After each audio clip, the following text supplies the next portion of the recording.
দীর্ঘ কয়েকদিন পর আবার চলে আসলাম নতুন ভিডিও নিয়ে। তো আসসালামু আলাইকুম এভরিওয়ান, কেমন আছো তোমরা সবাই?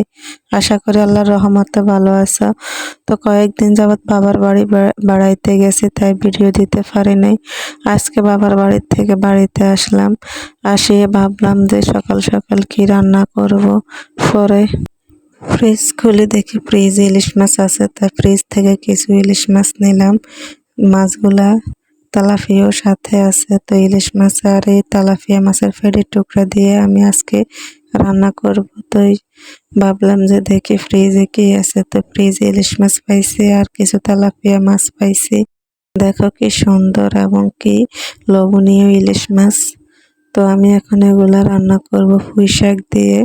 তো আমি মাছগুলার প্রথমে ভিজিয়ে নিতেছি, ভিজিয়ে নিয়ে মাছগুলা রাখে দেব। তারপর পাশে আমার একটা পুঁই শাকের গাছ আছে, ওই পুঁই শাকের গাছটা দিয়ে আমি কয়টা শাক নেব, শাক নিয়ে আমি মাছগুলা দিয়ে পুঁই শাক রান্না করব। তো মাছগুলার কেটে ধুয়ে পরিষ্কার করে নিলাম, দেখতে পাচ্ছ।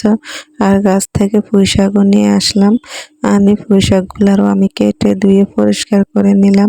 এখন রান্নার পালা। হলুদ গুঁড়া, মরিচের গুঁড়া, লবণ, তেল সবগুলা দিয়ে আমি কষাই নিয়েছি মশলাগুলার। এখন মাছগুলা দিয়ে দিতেছি, ধুয়ে পরিষ্কার করা মাছগুলা। দেখো কি সুন্দর কালার আর কিভাবে রান্না করতেছি ইলিশ মাছ আর তেলাপিয়া মাছে।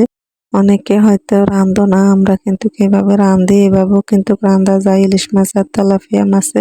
একসাথ করে 2-3 পদের মাছ কিন্তু রান্না করা যায়। তো আজকে আমি এইটাই করতেছি।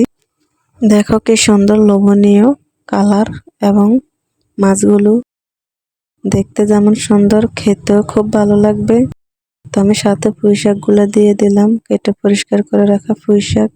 পুঁই শাকগুলো কিন্তু তাজা, মাছগুলোও তাজা। আশা করি রান্নার পরে খেতে ভালোই লাগবে। তো দেখা যাক রান্না। তো দেখো রান্না প্রায় হয়ে গেছে, কি সুন্দর কালার এবং লোভনীয়। ভিডিওটি ভালো লাগলে একটি সাবস্ক্রাইব করিও, একটি লাইক করিও।